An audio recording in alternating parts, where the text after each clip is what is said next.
জয়গুরু। পরমদয়াল শ্রী ঠাকুরের শ্রীচরণে জানাই ভূমিষ্ঠ প্রণাম। আপনাদের প্রত্যেককে জানাই প্রাণনন্দিত জয়গুরু। আজ ইষ্ট প্রসঙ্গে আলোচনা করব দারুণ একটি বিষয়। পরমদয়াল শ্রী ঠাকুরকে বিভিন্ন রকম প্রশ্ন করা হয়েছিল, আর শ্রী ঠাকুর বেশ সুন্দরভাবে উত্তর দিয়েছেন। সেই উত্তরগুলো প্রশ্ন উত্তর সম্পর্কে আজকে আমরা আলোচনা করব।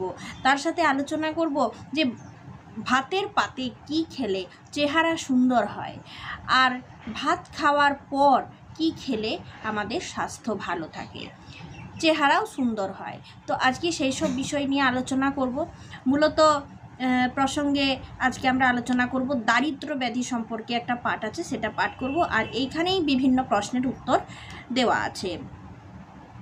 তো এখানে যে লিখছেন তিনি হলেন বিরাজ মিস্ত্রি, আর পাঠটির নাম হচ্ছে দারিদ্র ব্যাধি। একবার ননীদা বললেন, ইষ্টের প্রতি টান বাড়লে তো প্রত্যয় হয়। শ্রী ঠাকুর বললেন, হ্যাঁ, টান আছেই, তার জন্য খুব করতে হয়, না করে শুধু বললে বা ভাবলে হয় না। তার জন্য করা, বলা ও ভাবার সঙ্গতি যত বেশি হয় টানও তত বাড়ে, আর সেই সঙ্গে সঙ্গে প্রত্যয়ও বাড়ে। টান কতটা আছে কতটা নেই তা নিয়ে বেশি মাথা ঘামাতে নেই। টান আছে ধরে নিয়ে সেইটাকে ক্রমাগত বাড়িয়ে তুলতে হয়। যারা কর্মী হবে তাদের অহংটা সবসময় আশ্রয় দানশীল হওয়া ভালো। মানুষের অহংকারে আঘাত করে তাকে চটিয়ে দিতে নেই, যেটা আজকালকার দিনে মানুষ করেন। অহংকারে প্রায় আঘাত দেয়, বরং জয় করা দরকার। চটিয়ে দিলে আমারও ক্ষতি, তারও ক্ষতি। কোনো মানুষকে যদি বোঝাতে গিয়ে আমি তাকে চটিয়ে ফেলি, তাহলে সেই মানুষটা আমার হাত ফসকে যাবে, আমি তাকে আর সংশোধনে ঠিক লাইনে আমি তাকে আর আনতে পারবো না। তার জন্য তাকে আনার জন্য তার সাথে ব্যবহারটা এমন করতে হবে যাতে করে আমার প্রতিটা টান হয়, এবং সাথে সাথে আমার কথাগুলিও সে যেন বুঝতে পারে। জয় করলে আমারও ভালো, তারও ভালো। ননীদা বললেন, ইষ্টের নিন্দা যদি কেউ করে তাহলে কি সেখানে আঘাত দেওয়ার দরকার নেই? আমরা যেহেতু যাজন করি, আমরা যারা যারা কর্মী আছি তাদের প্রত্যেককেই এই প্রশ্নের উত্তর জানা দরকার। আমরা যারা যাজন করি তাদের প্রত্যেককে জানা দরকার, যদি কোথাও ঠাকুরের ইষ্টের নামে নিন্দা হয় সেক্ষেত্রে আমাদের করণীয় কী। তো পরমদয়াল শ্রী ঠাকুর বললেন যে আঘাতে হবে জয় করবার জন্য, আঘাতও হবে জয় করবার জন্য। যে মানুষকে বিরোধী করে তোলে কিন্তু তার অন্তর জয় করতে পারে না, সে আঘাত কিন্তু ব্যর্থ। আঘাত কখনো ব্যর্থ যেন না হয়। যে জন্য যা করা হয় সেই উদ্দেশ্য ঠিক রাখা চাই, তা ভুলে গেলে কিন্তু ঠকে গেলে। প্রয়োজন সবটারই আছে, কিন্তু সদ্ব্যবহার থাকলেই হলো।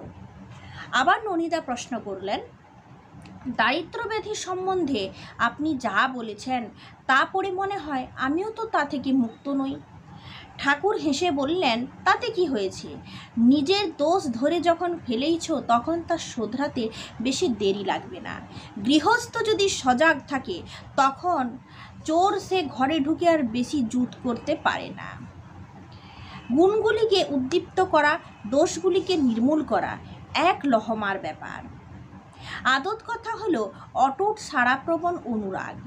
আমি যে কথা বলি তাতে যদি হু হু করে যায় তাতে কিছু হয় না, যদি কিনা কাজে পরিণত না করে।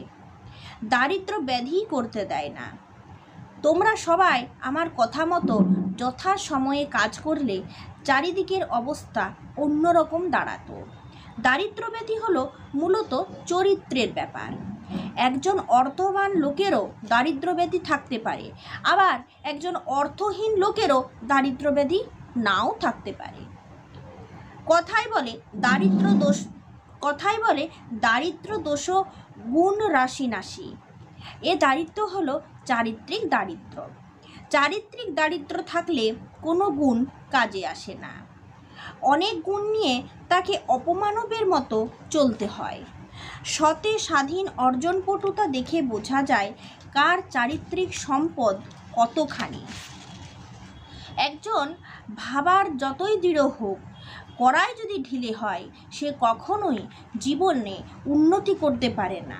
তাই ঠাকুর যেগুলো বললেন, মানে যে নির্দেশগুলো দিলেন, সেগুলোকে বাস্তবে পরিণত করাই আমাদের কাজ। তাই পরমদয়াল শ্রী শ্রী ঠাকুর সহজভাবে আমাদের বলে দিলেন যে ভাবায় যতই দৃঢ় হোক, কড়াই যদি ঢিলে হয় তাহলে তার কখনোই উন্নতি হয় না। উপার্জন সম্পর্কে পরমদয়াল শ্রী শ্রী ঠাকুরকে জিজ্ঞেস করা হলে ঠাকুর তো সব দিনই মতামত দেন যে স্বাধীনভাবে উপার্জন করতে। এই প্রসঙ্গে কথা উঠলে শ্রী শ্রী ঠাকুর বললেন কৃষির উপর দাঁড়িয়ে শিল্প করবে। যেমন পাট থেকে চট করা যায়, আম থেকে আমের জ্যাম, জেলি ইত্যাদি করা যায়। কৃষি প্রত্যেক গৃহস্থের গৃহস্থালির অঙ্গ হিসাবে থাকবে। মেয়েরা ও শিশুরাও কৃষির পিছনে খাটবে, তাতে স্বাস্থ্যও ভালো হবে, যোগ্যতাও বাড়বে।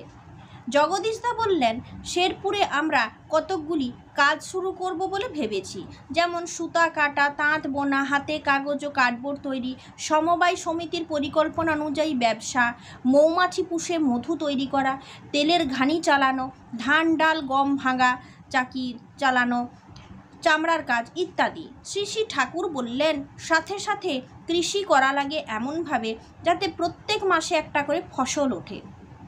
শাক সবজি, বেগুন, পটল, ফলমূল ইত্যাদি তৈরি করবে। এমনভাবে পরিচালনা করবে যাতে প্রত্যেক মাসে একটা করে নামে। খাদ্যের অভাব যেন না হয়। কৃষির উপর দাঁড়িয়ে শিল্প করলে, যেমন পাট থেকে চট করলে, আম থেকে জ্যাম জেলি ইত্যাদি এইসব করলে। শ্রী শ্রী ঠাকুর বলছেন সবটার সাথে বলছে এইভাবে কৃষি প্রত্যেক গৃহস্থের গৃহস্থালির অঙ্গ হিসেবে থাকবে। মেয়েরা ও শিশুরা কৃষির পিছনে খাটবে, তাতে স্বাস্থ্যও ভালো হবে, যোগ্যতাও বাড়বে। সবটার সাথে যেন মাটি থাকে। আমরা কি করি এখন এইরকম, মানে এই কাজগুলো আমাদের পছন্দে লাগে না বলে আমাদের মানে এখন আধুনিকভাবে দেখতে গেলে বেকারত্বের সংখ্যা বেড়ে যাচ্ছে। কারণ আমরা প্রত্যেকেই এখন কি করছি, চাকরিটাকেই চুজ করছি। তাই পড়াশোনা করেও অনেক ভালো ভালো ছেলে মেয়ে বাড়িতেই বসে রয়েছে। কিন্তু পরমদয়াল শ্রী শ্রী ঠাকুর চাকরিটা কখনোই চুজ করেননি। তিনি সবসময় বলছেন উপার্জন করো স্বাধীনভাবে, এতে উপার্জন অনেক হবে, তার সাথে সাথে তুমি স্বাধীনতাও পেলে, অনেকটা বেশি উপার্জন হবে, আর এর সাথে সাথে তুমি কর্মঠ হবে, তোমার যোগ্যতা বাড়বে। কিন্তু আজকালকার দিনে আমরা মানে না ঘাম বের করে কাজ করতে যাই, না ঘাম বের করে উপার্জন করবার চেষ্টা করি। তার জন্য মূলত এখন আর আমাদের কিছুই হয়ে ওঠে না। তাই বেকারত্বের সংখ্যা আপনারাই দেখুন কতখানি বেড়ে যাচ্ছে। তাই ঠাকুর তার আমল থেকেই বলে আসছেন যে কোন কাজটা করলে সব থেকে বেশি ভালো হয়। কৃষিটা যেন থাকে, কৃষি করলে পয়সাও কিছু হলো, যোগ্যতাও বাড়লো, মানুষ কর্মঠও থাকলো, আর তার সাথে সাথে খাদ্যের অভাব হবে না। করি এমন কাজ করি যাতে কিছু ফসল ফলমূল মানে একটা করে যেন প্রতি বছর আসতে থাকে। শিল্পের উপাদানের জন্য পরমুখাপেক্ষী হয়ে থাকতে হবে। তাছাড়া উপাদানগুলি সামনে থাকলেও মগজে উদ্ভাবনী বুদ্ধি থাকলে উপাদানগুলিকে আশ্রয় করে মাথাটাও খেলে ভালো। শূন্যের উপর দাঁড়িয়ে কিছু সৃষ্টি করা কঠিন ব্যাপার। মানুষের বাঁচা বাড়ার জন্য যা যা লাগে তার সব কিছুর পূরণের জন্য যদি তোমরা উঠে পড়ে লাগো, তাহলে একই সঙ্গে পলিটিক্স ও ইকোনমিক্স ফুলফিল হবে। প্রত্যেক পরিবার, প্রত্যেক গ্রাম, প্রত্যেক দেশ এমনভাবে পরিচালনা করতে হবে যাতে বেশিরভাগ মানুষ সৎ ও স্বাধীনভাবে জীবিকা অর্জন করতে পারে। আবারও মানে অনেকটাই আছে এখানে, তবু আমি ছোট্ট একটা কথা বলি। লক্ষ্মী লাভ কী করে করতে হয়, শ্রী শ্রী ঠাকুর আবার একথাও বললেন। এখানে বিভিন্ন রকম প্রশ্ন আছে। ইষ্টের প্রতি নিন্দা হলে কি করণীয়, তারপর আমরা কিভাবে মানে বেকারত্ব ঘুচাবো, কিভাবে আমরা নিজে স্বাধীনভাবে উপার্জন করব, বিভিন্ন কথা আছে। আচ্ছা, তারপর আরও আছে, জগদীশদা একবার বললেন এইসব কাজ করতে গেলে তো অনেক অর্থর প্রয়োজন। বিভিন্ন রকম শিল্প করতে বললেন যখন ঠাকুর বললেন অর্থের জন্য ঠেকে না, করা যদি থাকে তবে সঙ্গে থাকে লক্ষ্মী কথার মানে কি জানেন? ঠাকুর সুন্দরভাবে এখানে ব্যাখ্যা করলেন। লক্ষ্মী কথার মানে আলোচনা, দর্শন, জ্ঞান, চিহ্নীকরণ ইত্যাদি। এগুলি না থাকলে লক্ষ্মী পাওয়া যায় না। আবার ট্রেনিং এমনও তোর হওয়া চাই যে যেখানেই থাক, যে অবস্থার ভিতরেই পড়ুক, সেখান থেকে উপার্জন করতে পারবে সৎভাবে। সব শক্তি ওইভাবে অ্যাক্টিভ ও রেডি মানে সক্রিয় প্রস্তুত করে তোলা চাই। ওয়ার্কার মানে কর্মী যা আছে তা নিয়েই চলতে হবে। করতে এর মধ্য থেকে সত্যিকার ঋত্বিক বেরোবে। ঋত্বিকের জ্ঞান, ব্যবহার, চালনা এমন হওয়া চাই যাকে দেখে মানুষ টকবক টকবক করে উঠবে, যা এখন আর দেখতে পাওয়া যায় না। ঋত্বিক দাদারাও যেন এই ঠাকুরের নির্দেশে আর চলছেন না। এরকমভাবে যদি ঠাকুর বলেছেন এইভাবে যদি প্রত্যেক ঋত্বিক দাদারা চলতেন, তাহলে আজকে ঠাকুরের নামে এত নিন্দা হতো না। এটাই ঠিক কথা। এখন কর্মীরা এমনই হয়ে গেছেন যে ঠাকুরের নামে মানে মানুষের সঙ্গেই এমন ব্যবহার করছেন যাতে করে ঠাকুর নিন্দিত হন। তাই প্রত্যেককেই ঠাকুর যেমনভাবে আচার আচরণ, চলন, চরিত্র এইসব দিকে নজর দিতে বলেছেন, এগুলোকে আগে নজর দিতে হবে। আমাদের চলন কেমন, চরিত্র কেমন, ব্যবহার কেমন, এটা দেখেই মানে আমরা যে ঠাকুরের মানুষ সেটা বোঝা যাবে। এর যদি মানে বিপরীত হয়, উল্টোটি হয়, তাহলে আর করার কিছু নেই। তখন ঠাকুরের দীক্ষা তো মানুষ নেবেই না, এবং আমাদেরকেও লোকে বাজে বাজে উল্টোপাল্টা কথা বলবে, ঠাকুরও উল্টোপাল্টা কথা ঠাকুরকেও শুনতে হবে।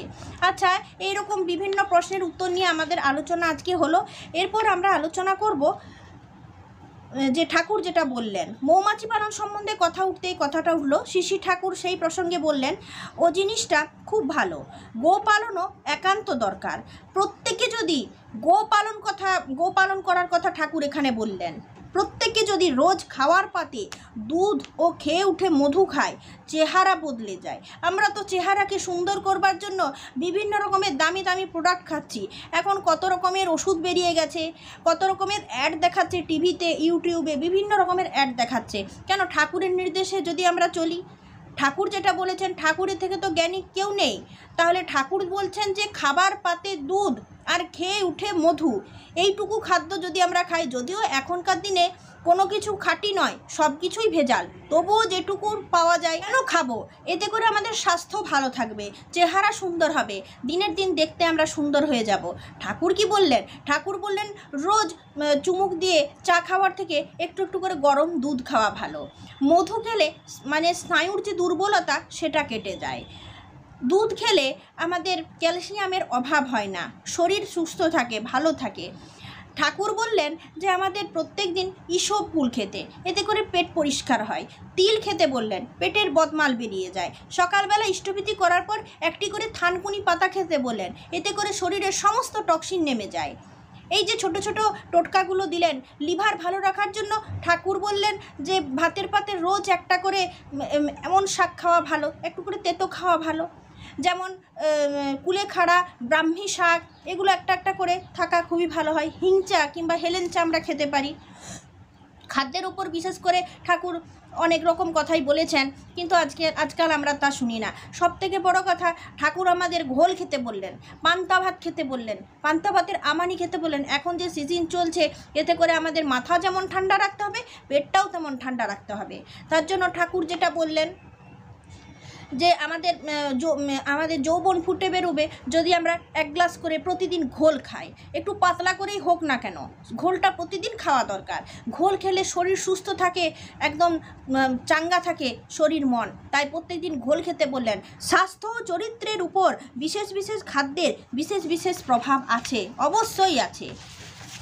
আচ্ছা, ননীতা একবার বললেন, বাবা গুরুর লিভারটা ভালো না, কি করি? ঠাকুর বললেন, ক্ষেত পাপড়া, ধনে এবং পলতার পাতার ভিজানো জল বহুদিন ধরে সকালে খেলে লিভার ভালো হয়। চিরতার জলও খাওয়া যায়। চিরতা তো কিনতে পাওয়া যায় জানি, পলতে পাতাটাও জানি, ধনেটাও জানি, কিন্তু ক্ষেত পাপড়া জিনিসটা বুঝলাম না। আপনারা যদি ক্ষেত পাপড়া জিনিসটা জেনে থাকেন, কমেন্ট বক্সে অবশ্যই জানাবেন। এই জল খেলে নাকি লিভার ভালো থাকে। অনেকেই আমরা অনেক শাক জোগাড় করতে পারি না, জোগাড় করার অভাবে খেতেও পাই না, তাই মানে এর উপকারিতা আমাদের মেলে না। তার জন্য ঠাকুর এই মানে কয়েকটা জিনিস বললেন, ধনে, ক্ষেত পাপড়া, আর যেটা বললেন পলতে পাতা ভেজানো জল, এটা আমরা খেতে পারি। এছাড়া চিরতা দোকানে পাওয়া যায়, এটাও কিনে আমরা খেতে পারি। এইভাবে আমরা যদি মানে খাদ্যের বিশেষ প্রভাবগুলি পেতে চাই, তাহলে আমাদেরকে খেতে হবে ঠিকঠাকভাবে। এইভাবেই চলতে থাকুন। খাদ্য নিয়ে আবার অনেক কিছু আলোচনা করব। আজ এই পর্যন্ত। ভালো থাকুন, সুস্থ থাকুন। জয় গুরু।